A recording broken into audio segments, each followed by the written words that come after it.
सभी दर्शकों, आपका स्वागत है।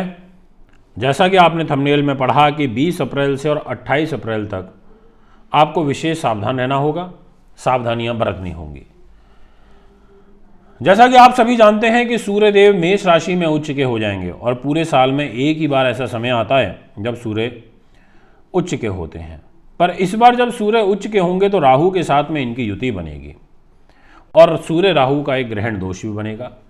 और इस सूर्य के उच्च का प्रभाव तो वैसे पूरे महीने ही रहेगा क्योंकि मेष राशि में रहेंगे, परंतु एक विशेष समय ऐसा होगा जब सूर्य और राहु एक दूसरे के बहुत नज़दीक आ जाएंगे, या ऐसे कहेंगे क्रॉस भी कर रहे होंगे यूँ, क्योंकि राहु मान लीजिए इधर है, अब वो तो उल्टे चल रहे हैं राहु तो ऐसे, और बाकी के ग्रह आगे चलते हैं, सब राहु के तो उल्टे चलते हैं। तो एक ऐसा टाइम आएगा जब ये एक दूसरे के बिल्कुल आमने सामने खड़े हो जाएंगे और एक टाइम ऐसा आएगा जब ये एक दूसरे को क्रॉस कर रहे होंगे।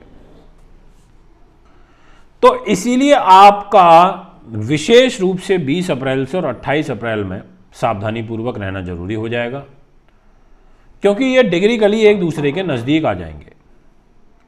किस राशि पर इसका प्रभाव पड़ेगा विशेष रूप से, तो 4 ऐसी राशियां हैं जिनको अलर्ट रहना है, सावधानी बरतनी है।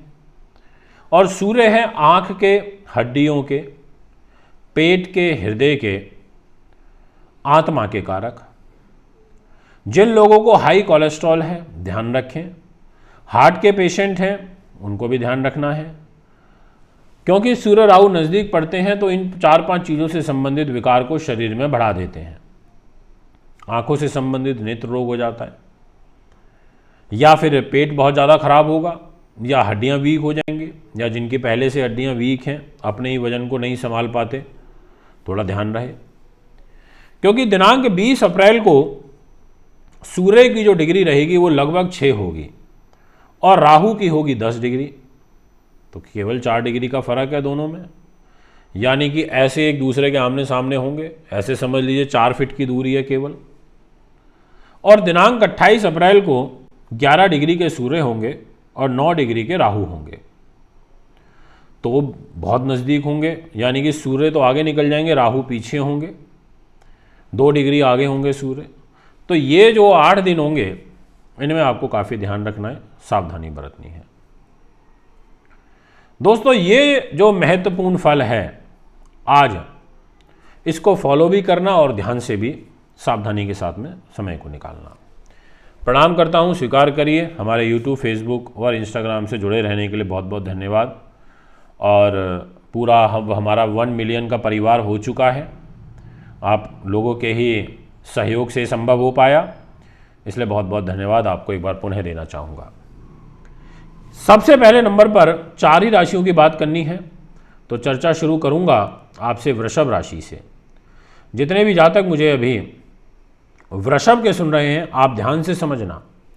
ये जो 1 नंबर दिखाई दे रहा है ना आपको, यहाँ पर सूर्य दिखाई दे रहे होंगे बैठे हुए, और यहाँ पर राहु भी दिखाई दे रहे होंगे आपको बैठे हुए। यानी कि सूर्य और राहु, इसका ग्रहण दोष आपकी पत्रिका में लग जाएगा और इन 8 दिनों में ज़्यादा रहेगा। तो खर्चों में वृद्धि भी होगी, अनायास व्यर्थ के खर्चे भी बढ़ जाएंगे, इसीलिए भी आपको ध्यान रखना पड़ेगा।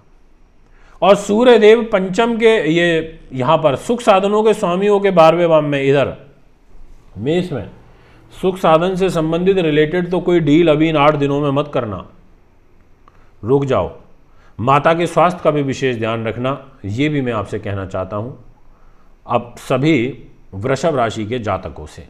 और वृषभ राशि के स्वामी शुक्र होते हैं और शुक्र की शत्रुता है और घोर शत्रुता है किसके साथ? शुक्र के साथ में, इसीलिए भी ध्यान रखना है। नेक्स्ट जो राशि रहेगी जिसके ऊपर प्रभाव देखने को मिलेगा, उस राशि का नाम है कन्या। जितने भी जातक मुझे अभी कन्या के सुन रहे हैं, आप इस चार्ट में देख सकते हैं जहाँ 1 नंबर लिखा है वहाँ पर सूर्य और राहु बैठे हुए दिखाई दे रहे होंगे। तो ऐसी स्थिति में इन दोनों का इकट्ठे रहना, ये भी कोई पॉजिटिव साइन नहीं है, अच्छा साइन नहीं है। और इन 8 दिनों में एक दूसरे के नज़दीक आ जाएंगे, तो आपको स्वास्थ्य का विशेष ध्यान रखना होगा। खर्चों की वृद्धि भी होगी क्योंकि ये 5 नंबर के स्वामी सूर्य हैं और यहाँ 1 नंबर में राहु के साथ रहेंगे। अनायास व व्यर्थ के खर्चे ज़्यादा बढ़ जाएंगे। और स्वास्थ्य को लेकर के जो सावधानियाँ मैंने अभी आपसे कहीं उनका काफ़ी ध्यान रखना चाहिए, ये विशेष रूप से मैं आपको कहना चाहूँगा। इसके बाद नेक्स्ट नंबर पर जिस राशि के विषय में मैं चर्चा करना चाहता हूँ दोस्तों, उस राशि का नाम रहेगा वृश्चिक।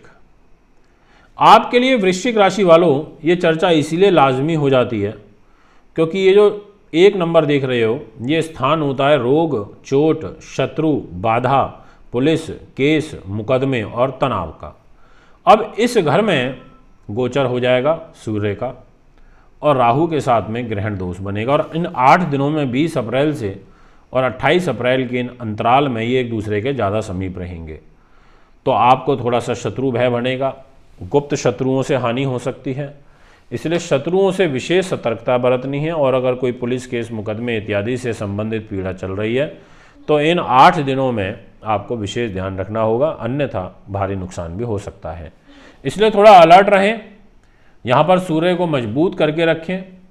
आप यहाँ पर सूर्य का रत्न भी धारण कर सकते हैं आप, क्योंकि ये कर्मेश हैं सूर्य, तो आप एक माणिक पहन लें, रूबी पहन लें, सूर्य को जल चढ़ाएं, ओम गणेश सूर्याय नमः मंत्र का जाप करें, ये आपके लिए ज़्यादा ज़रूरी हो जाता है। और राहु का दान करें, उड़द की दाल का दान कर सकते हैं, भैरव मंदिर में दीपक जलाएं जा कर के, ये आपके लिए अच्छा रहेगा वृश्चिक राशि वालों।